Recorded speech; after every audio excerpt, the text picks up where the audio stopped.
मित्रों, आपका हार्दिक स्वागत है। भारतीय जनता पार्टी के राष्ट्रीय प्रवक्ता, सांसद और भारतीय ज्ञान परंपरा के उद्भट विद्वान आदरणीय डॉक्टर सुधांशु त्रिवेदी जी आप सबके बीच उपस्थित हैं। आदरणीय सुधांशु जी से आग्रह है कि आप सबको संबोधित करें।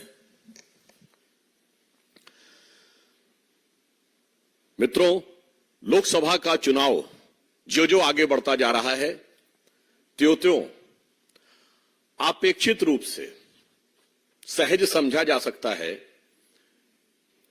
कि जनता के अंदर अपना विरोध और प्रधानमंत्री श्री नरेंद्र मोदी जी के नेतृत्व के प्रति निरंतर बढ़ते समर्थन और स्नेह को देखते हुए हमारे विपक्षी दल और मुख्य रूप से कांग्रेस पार्टी ऐसा प्रतीत होता है कि अपना मानसिक संतुलन खो बैठे हैं। आपके संज्ञान में यह तथ्य निश्चित रूप से आया होगा कि छत्तीसगढ़ में नेता प्रतिपक्ष श्री चरणदास महंत ने हम सबके प्रिय प्रधानमंत्री आदरणीय नरेंद्र मोदी जी के प्रति एक बार पुनः वैसे ही घटिया और आपत्तिजनक शब्दों का प्रयोग किया है जो निरंतर कांग्रेस कहती चली आ रही है। प्रधानमंत्री जी के प्रति जो ईर्ष्या है, जो द्वेष है, जो कम होने का एहसास है, उसके कारण से ऐसे बयान निश्चित रूप से भारत की राजनीति के लिए एक बहुत दुखद संकेत है। बताइए, उन्होंने ये कहा कि मोदी जी के से मुकाबला करने के लिए एक ऐसा व्यक्ति चाहिए जो लाठी मारकर उनका सर फोड़ सके। मैं पूछना चाहता हूं, ये मोहब्बत की दुकान से कौन कौन से फरमान हैं? ये कांग्रेस पार्टी तो अपने को गांधी की परंपरा का उत्तराधिकारी स्वघोषित होने का, one and exclusive copyright holder होने का दावा करती है, तो क्या गांधी जी लाठी इसीलिए रखते थे? और इतना ही नहीं है, ये कोई सहज रूप में उनके मुंह से निकला हुआ कोई फिसला हुआ शब्द नहीं है। उसके बाद के कई वाक्यों में निरंतर उसका एक्सप्लेनेशन, उसकी व्याख्या की गई है। और यह आज से नहीं चल रहा है। मान्यवर, मैं याद दिलाना चाहता हूं कि 2014 के चुनाव में आज के कांग्रेस के सहारनपुर के प्रत्याशी इमरान मसूद ने कहा था कि मोदी जी की बोटी बोटी कर डालूंगा, वहां से लेके सर फोड़ने तक। मैं पूछना चाहता हूं कांग्रेस पार्टी से कि कितने निम्न स्तर तक आप जाने के लिए तैयार हैं? कोई बात नहीं, जनता मोदी जी को समर्थन और प्रेम देकर उतने ही उच्च स्तर तक ले जाने के लिए तैयार है। और प्रधानमंत्री जी देश के सभी वर्गों के लिए जिस प्रकार से उनको किस ऊंचाई पर ले जाने के लिए तैयार हैं और ये किस नीचाई पर ले जाने के लिए तैयार हैं, इसका भी एक अन्य उदाहरण है। आपने कांग्रेस के वरिष्ठ नेता रणदीप सुरजेवाला जी का भी वह बयान सुना होगा जिसमें वो हमारी पार्टी की वरिष्ठ सांसद हेमा मालिनी जी के लिए किस प्रकार के आपत्तिजनक, अशोभनीय और अभद्र शब्द का प्रयोग कर रहे हैं, जिसे किसी औपचारिक मंच से बोलना भी संभव नहीं है। यह भारत की राजनीति में कांग्रेस पार्टी के द्वारा महिलाओं के प्रति अवमानना की एक नई निम्नता है। This is a new law to disrespect and demean the dignity of women in the Indian politics by the Congress party. एक तरफ हमारे प्रधानमंत्री श्री नरेंद्र मोदी जी हैं, जिन्होंने महिला सम्मान को किस ऊंचाई तक पहुंचाया है कि भारत यदि चांद के अछूते कोने दक्षिणी ध्रुव को छूने वाला दुनिया का पहला देश बना, तो प्रधानमंत्री जी ने उस पॉइंट का नाम पॉइंट शिव शक्ति रखा। और आपको ध्यान हो, ये कहते समय उन्होंने कहा भी था कि इस अभियान में जो महिला वैज्ञानिकों ने योगदान दिया है, इसलिए हम शिव और शक्ति दोनों की आराधना कर रहे हैं। वो इस ऊंचाई तक ले जाते हैं महिलाओं के सम्मान को, और कांग्रेस इस निम्नता तक ली जाती है जिसे प्रेस कॉन्फ्रेंस में औपचारिक रूप से बोलना भी उचित नहीं होता है। हमारी शब्दावली है नारी शक्ति वंदन अधिनियम, हमने महिला आरक्षण बिल नहीं कहा, और उनकी शब्दावली है ये।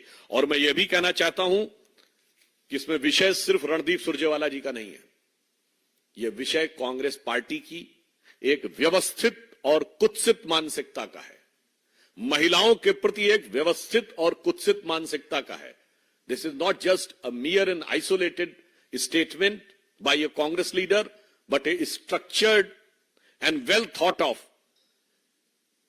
dastardly mindset of the Congress party regarding the dignity of the woman। मात्र कुछ दिन पहले की तो बात है जब कांग्रेस के सोशल मीडिया की जो चीफ हैं उनके ऑफिशियल ट्विटर हैंडल से, यानी कांग्रेस के औपचारिक ट्विटर हैंडल से किस प्रकार का अभद्र शब्द और जिसने मंडी की पवित्र भूमि के बारे में इस ढंग का भाव लिखा वो आया। और मजे की बात है आज तक कोई कांग्रेस उसे खोज नहीं पाया। तमाम चीजें खोज खोज के भाषण दे रहे हैं, आज तक नहीं पता लगा पाए कि उनके यहां से ट्वीट किसने किया था। आपने देखा था अभी कुछ दिन पहले राहुल गांधी जी ने ऐश्वर्या राय बच्चन जी के लिए किस प्रकार के शब्दों का प्रयोग किया था। यहां मैं यह भी कहना चाहता हूं कि कांग्रेस को भी ध्यान रखना चाहिए कि हेमा मालिनी जी आयु में श्रीमती सोनिया गांधी जी की आयु वर्ग के समकक्ष है। क्या अपने से इतनी बड़ी महिला के लिए ऐसे शब्द का प्रयोग करना उचित है? हेमा मालिनी जी स्वतंत्र भारत के बाद के समय में जो सेल्फ मेड महिलाएं हैं, यानी आत्मनिर्भरता के द्वारा अपने प्रयास के द्वारा स्थापित होकर राष्ट्रीय स्तर पर एक पहचान बनाने वाली महिलाओं की जो एक शक्ति है वो उसकी प्रतीक है। वो किसी अनुकंपा से बनी हुई प्राप्त की हुई क्षमता की प्रतीक नहीं, अपनी क्षमता से महिला क्या स्थान बना सकती है उसके प्रतीक है। और हमारी पार्टी में निरंतर उसी महिला शक्ति को आगे बढ़ाने का प्रयास किया जाता है। परंतु कांग्रेस पार्टी के लिए मैं याद दिलाना चाहता हूं कितनी बातें कही जाएं। राहुल गांधी जी ने, आपको यदि याद हो, 10 अक्टूबर 2017 को कहा था कि आरएसएस की शाखाओं में छोटे छोटे कपड़े पहन के महिलाओं को कभी देखा है क्या? ये छोटे कपड़े शब्द का क्या तात्पर्य था? राहुल गांधी जी का बड़ा प्रसिद्ध बयान है, आप याद करिए, कि लोग मंदिर जाते हैं छेड़खानी करने के लिए, यानी सनातन धर्म हिंदू धर्म के पवित्र स्थान को के साथ महिलाओं के अपमान की बात को जोड़ने का प्रयास करना। अभी हाल ही में आपने संदेश खाली के बारे में तो देख ही चुके हैं। यहां तक कि दिग्विजय सिंह जी का वो बड़ा प्रसिद्ध और कुख्यात बयान आपको ध्यान होगा, जो वो अपनी ही पार्टी की एक महिला पदाधिकारी के बारे में उन्होंने कैसा आपत्तिजनक बयान किया था। अभी पिछले वर्ष की तो बात है। कांग्रेस के वरिष्ठ नेता राजस्थान में शांति धारीवाल जी, जो ये कहते हैं, जब ये बात आई कि एनसीआरबी के डाटा के हिसाब से राजस्थान में सर्वाधिक रेप होते हैं, तो कहते हैं कि इसलिए होते हैं कि राजस्थान मर्दों वाला प्रदेश है। ये घृणित मानसिकता है महिलाओं के बारे में। याद करिए, शशि थरूर जी ने 19 नवंबर 2017 को जब मिस वर्ल्ड का खिताब मानुषी छिल्लर को मिला था, तो यह मजाक उड़ाया था कि चलिए इस समय हमारे चिल्लर को भी मिस वर्ल्ड का खिताब मिलने लगा। ये अपनी क्षमता योग्यता से वैश्विक स्तर पर स्थान बनाई हुई एक युवा महिला के बारे में उनकी टिप्पणी थी। श्री प्रकाश जायसवाल जी का वो बयान, बहुत पुराना बयान, जो उन्होंने महिलाओं के बारे में और नई शादी और पुरानी शादी के बारे में बोला था, यह दर्शाता है कि सोच क्या है महिलाओं के बारे में। सिद्धारमैया जी, जो अभी वर्तमान में मुख्यमंत्री हैं, हम सबको वो घटना याद है जिसमें कि उन्होंने एक महिला की चुन्नी खींचते हुए वो दृश्य दिखाई पड़ा था। आप सबको याद होगा 15 अप्रैल 2018 को जब कांग्रेस पार्टी की तरफ से प्रदर्शन हो रहा था इंडिया गेट पे कठुआ की घटना को लेकर, तब कांग्रेस की महिला कार्यकर्ताओं ने पार्टी को लिखित शिकायत की थी कि उनकी पार्टी के कार्यकर्ताओं ने महिला कार्यकर्ताओं के साथ अभद्रता की। ये कांग्रेस की मानसिकता, इसीलिए मैंने कहा यह व्यवस्थित और कुत्सित मानसिकता है। महिलाओं के प्रति अभद्रता इनके मन मस्तिष्क में भरी हुई है। याद करिए रेणुका चौधरी जी का बयान, उन्होंने कहा था रेप तो होते रहते हैं। मतलब इतनी बड़ी घटना जो किसी महिला के लिए पूरे जीवन का सबसे बड़ा आघात हो, उसके बारे में इस प्रकार का प्रमाण बोलना। 25 जून 2018 को छत्तीसगढ़ में एनएसयूआई की एक कार्यकर्ता ने एनएसयूआई के तत्कालीन अध्यक्ष के ऊपर आरोप लगाया कि वो उन्होंने उनके साथ अभद्रता और यौन शोषण करने का प्रयास किया। राहुल गांधी जी की मौजूदगी में 13 अप्रैल 2018 को एक महिला पत्रकार के साथ जो कुछ हुआ, एक बड़े चैनल की महिला पत्रकार के साथ, वो सब आपको पता होगा। और इतना ही नहीं, अभी कुछ पिछले ही साल की तो बात है, याद करिए इंडिया गेट के एक प्रदर्शन में प्रियंका गांधी जी की उपस्थिति में प्रियंका गांधी जी के साथ भी अभद्रता की खबरें आई थीं। तो आप सोच लीजिए कि इन लोगों की मानसिकता किस प्रकार की रहती है। और यह सोच, मैंने कहा कुत्सित तो है और व्यवस्थित भी है। व्यवस्थित सोच क्या है, मैं कोट करना चाहता हूं कि कर्नाटक के तत्कालीन कांग्रेस अध्यक्ष बी सत्यनारायण जी ने कहा था, जब दिल्ली रेप की घटना हुई थी, कि भारत को आजादी मिली है तो क्या महिलाओं को रात में घूमने की आजादी मिली है? This was his mindset. अभी कर्नाटक के कांग्रेस के बहुत senior, one of the senior most MLA B Shankarappa, Shiv Shankarappa ने कहा है कि महिलाओं को कोई दूसरा काम नहीं आता, उन्हें सिर्फ खाना बनाना चाहिए, इसके अलावा कोई दूसरे काम में रुचि नहीं लेनी चाहिए। अब आप समझिए, 27 दिसंबर 2012 को आंध्र प्रदेश के मुख्यमंत्री बोत्सा सत्यनारायण जी ने कहा था कि अगर रेप से बचना है तो महिलाओं को घर में रहना चाहिए। इसीलिए मैंने कहा दिस इज ए स्ट्रक्चर्ड, ये जो बयान है सुरजेवाला जी का, ये सीरीज है, ये धारावाहिक है, ये कोई अचानक अकेला नहीं है। फिर आपको याद हो, हरियाणा प्रदेश कांग्रेस पार्टी के प्रवक्ता ने कहा था कि 90% जो बलात्कार के मामले होते हैं वो तो आम सहमति से होते हैं। चलो, वो तो प्रवक्ता था। राजस्थान के मुख्यमंत्री के रूप में अशोक गहलोत जी ने आंकड़ा देते हुए कहा कि 57% केस फर्जी होते हैं बलात्कार के। ये बतौर मुख्यमंत्री मैं कह रहा हूं, सोचिए इनकी। और वहीं पे उनका वरिष्ठ मंत्री कह रहा है कि राजस्थान मर्दों वाला प्रदेश है, इसलिए ज्यादा होता है। This shows the mindset. और मैं कह सकता हूं, नैना साहनी को तंदूर में जलाने से लेके संदेश खाली में आदिवासी महिलाओं की इज्जत के साथ खिलवाड़ और उस हैवान को सेकुलर संरक्षण देने तक जो कुछ कांग्रेस पार्टी ने किया है, वो महिलाओं और स्त्री शक्ति के प्रति उनके मन में क्या भरा है, ये उसका प्रमाण है।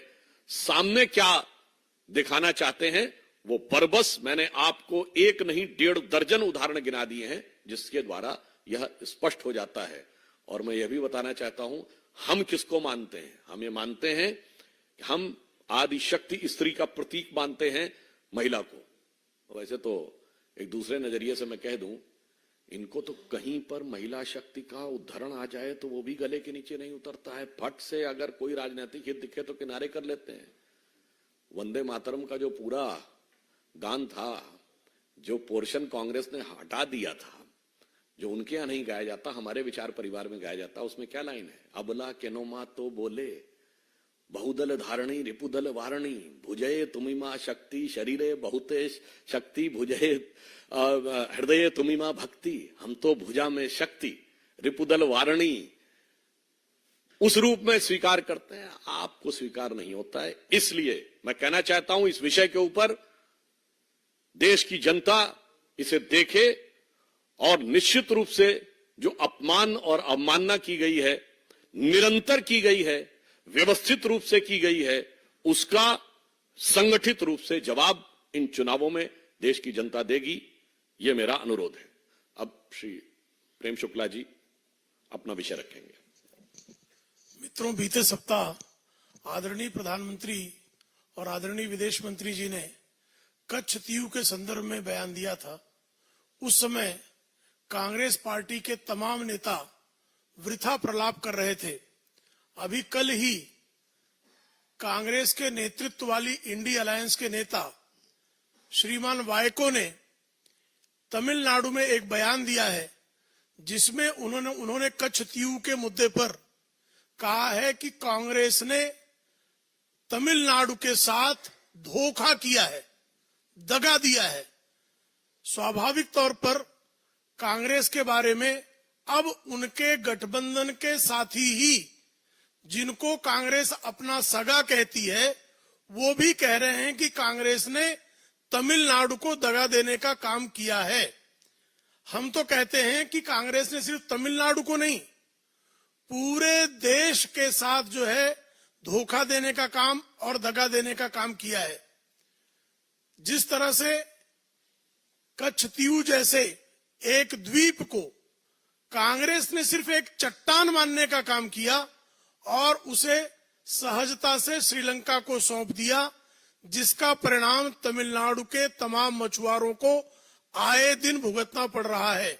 इस संदर्भ में माननीय विदेश मंत्री एस जयशंकर जी ने बीते दिनों किस तरह से हजारों हजार मछुआरों को श्रीलंका में गिरफ्तार किया गया है और आए दिन तमिलनाडु की सरकार केंद्र सरकार से आग्रह करती रही है कि श्रीलंका सरकार की इन कार्रवाइयों को रोका जाए।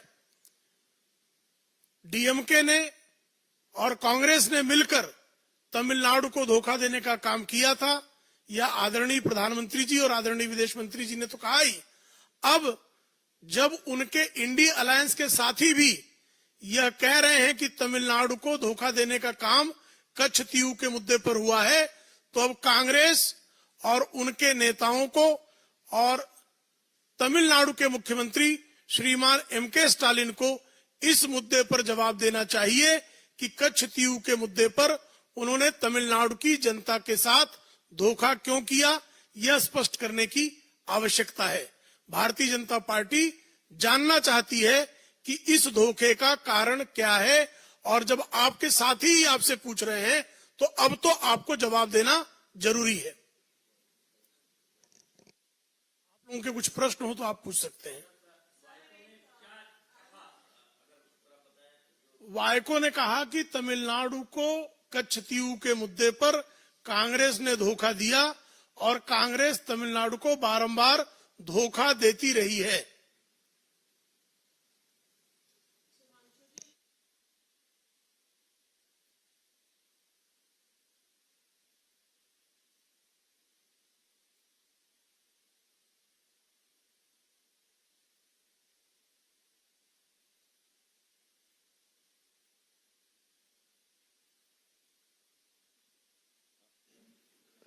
हिंदी में अच्छा, पहले इंग्लिश में बोल देते हैं। Whatever Mr. Gaurav Vallabh has said, that the party, means Congress party, seems to be inclined towards one religion, it is not his statement. You remember after the devastating defeat of 2014, they themselves formed an A.K. Antony committee, headed by then senior most leader A.K. Antony. And he has given the conclusion that the major cause of disastrous defeat of Congress party was that they seemed to be inclined too much towards one religion, precisely in a way what he was trying to say, that Congress perceived to be the party inclined towards the Muslims. That's why the rest of the communities, because I want to say that Mr. A.K. Antony himself was from the minority community. This, I am underlining this fact. So whatever Gaurav Vallabh is saying, from the senior most leader to younger leader, they are saying the same thing. Another thing, Mr. Gaurav Vallabh, to the best of my knowledge, is a professor of finance from Xavier XLRI, one of the reputed institute. अब जो थोड़ा बहुत भी समझदार होगा, उसको कांग्रेस की किसी चीज में समझ आएगी। आप स्वयं समझ सकते हैं, ये राहुल गांधी जी जो पूरे देश को समझा रहे थे, मतलब अपनी पार्टी को जो समझा न पाया, देश को वही समझाता हूं, ये उनके लिए बहुत सटीक और उचित बैठता है। और ये एक सहज स्वाभाविक बात है, एक के बाद एक कांग्रेस से जिस ढंग से लोगों का मोह भंग हो रहा है। वैसे एक बात मैं कहना चाहूंगा, कांग्रेस ने बड़े युवा नेता को एक लिया था, और उस युवा नेता से कांग्रेस में पार्टी के ऑफिस में प्रेस कॉन्फ्रेंस कराई थी, और उसने कहा था कांग्रेस डूबता जहाज है, मैं उसको बचाने के लिए आया हूं। अब पता नहीं आने के बाद बच रहा है कि डूब रहा है, ये तो सबको दिख रहा है।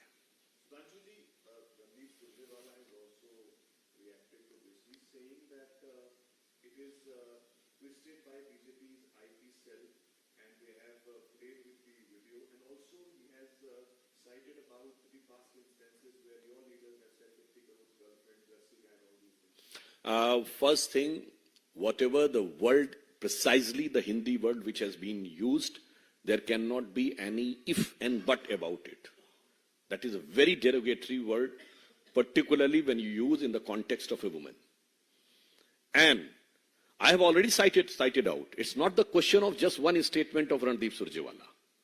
It's a series of around more than a dozen statements, or 1.5 dozen statements I have quoted, spanning over the period of 1 decade, that the Congress have used this. And whenever they have used this, they have categorically spoken to the principals. अभी तो उनके साथी दलों के तो बोले ही नहीं है कि लड़कों से गलती हो जाया करती है. आजम खां खड़े होके बोले थे चेयर पे बैठी हुई, मतलब स्पीकर की चेयर पे बैठी हुई महिला से अभद्रता की थी उन्होंने. याद हो आपको, रमा देवी जी बैठी हुई थी और कह रहे हैं आपसे तो मैं चेहरा नहीं हटा सकता. एंड 3 दिन तक माफी नहीं मांगी थी. And all were sitting with them. इसलिए again I want to reemphasise, this is not the question of one statement for which they can take an alibi of that it was prefixed to this and suffixed to this. There is a structured, dastardly mindset demeaning the respect and dignity of women, which has been there in their inherent tendency.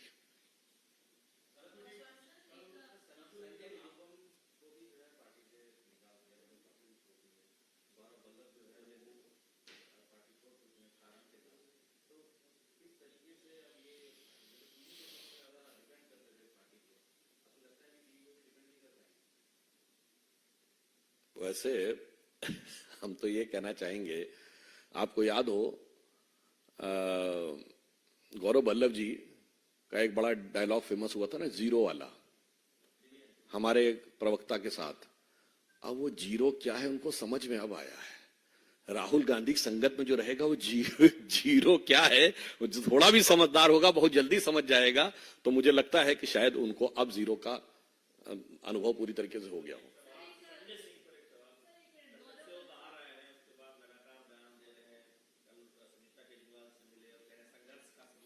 देखिए, वो जो भी है वो technical ground के ऊपर हुआ है, परंतु इतना जरूर है कि वो बीमार थे और बाहर निकल के दहाड़ रहे थे. और हमारे केजरीवाल जी बाहर बहुत स्वस्थ थे और अंदर जाकर वो हो गए. मुझे लगता है कोई बात नहीं, उनको अपनी बात कहने का अधिकार है.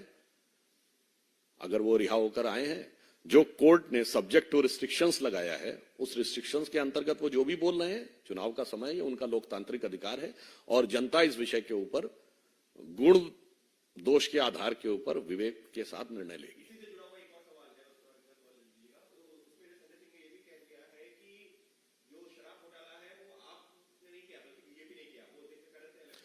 वैसे संजय सिंह जी जिस जोशो जुनून के साथ बोल रहे थे, उनका एक दूसरा वीडियो भी तो अवेलेबल है, पुराना वाला, उसी जोशो जुनून के साथ. समाजवादी पार्टी एक परिवार की पार्टी, लालू प्रसाद यादव की पार्टी एक परिवार की पार्टी, एनसीपी एक परिवार की पार्टी, डीएमके एक परिवार की पार्टी. से क्या, कोई बात नहीं. वक्त के साथ बदले बदले सरकार नजर आते हैं, मगर सरकार बनाने वाले लोग बहुत समझदार नजर आते हैं.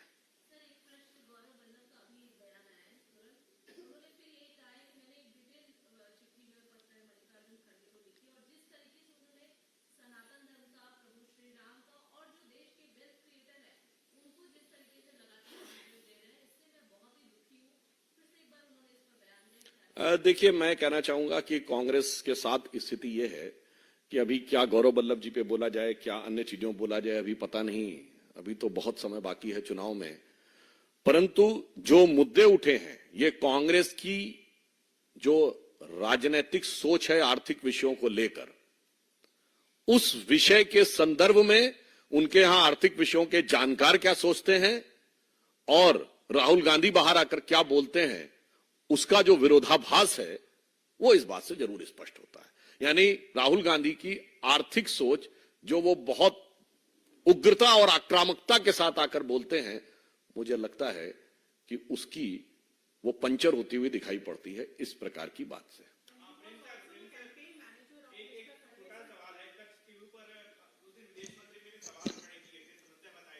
जी नहीं, भारतीय मछुआरों की समस्याओं का समाधान तो हम निश्चित तौर पर चाहते हैं. और ये समस्या जो है वो किस कारण हुई है, ये आदरणीय प्रधानमंत्री जी ने स्वयं बताया है, विदेश मंत्री जी ने बताया है, और बारंबार जो है तमिलनाडु की सरकार केंद्र सरकार को पत्राचार में भी ये इंगित करती रही है.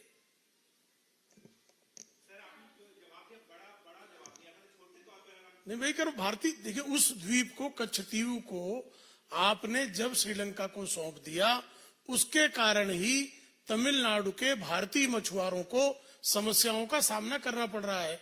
बारंबार वो गिरफ्तार हो रहे हैं. तो उस समस्या का समाधान हमारी इच्छा है। मतलब ये सुविधा की राजनीति के लिए कांग्रेस द्वारा भारत के राष्ट्रीय हितों का समर्पण अक्सई चिन्ह से लेकर कच्चा थेबू तक।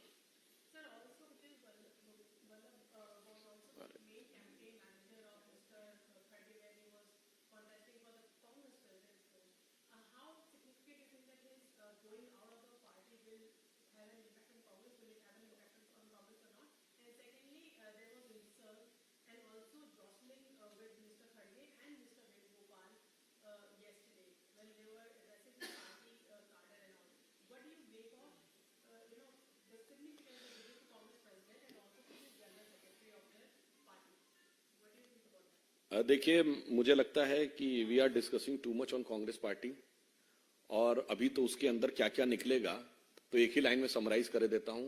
जो कांग्रेस का अभी इलेक्शन में जस्ट पास्ट है, प्रेजेंट है, और जो इमीडिएट फ्यूचर होने वाला है कि कभी खुद पे कभी हालात पे रोना आया, बात लिखनी तो हर एक बात पे रोना आया। तो किस किस बात का कहां तक जवाब दिया जाए, ये उनका अंदरूनी मामला है। अंदरूनी पीड़ा रह रह के उभर के सामने आ रही है उनके कार्यकर्ताओं की, मगर इसके बावजूद भी कांग्रेस के नेताओं को नजर नहीं आ रही है। तो उसके लिए मैं वो वाक्य रिपीट करना चाहता हूं जो माननीय प्रधानमंत्री जी ने सदन के पटल पर बोला था कि तुम्हें तो इसका यकीन ही नहीं है कि तुम्हारे पैरों के नीचे जमीन ही नहीं।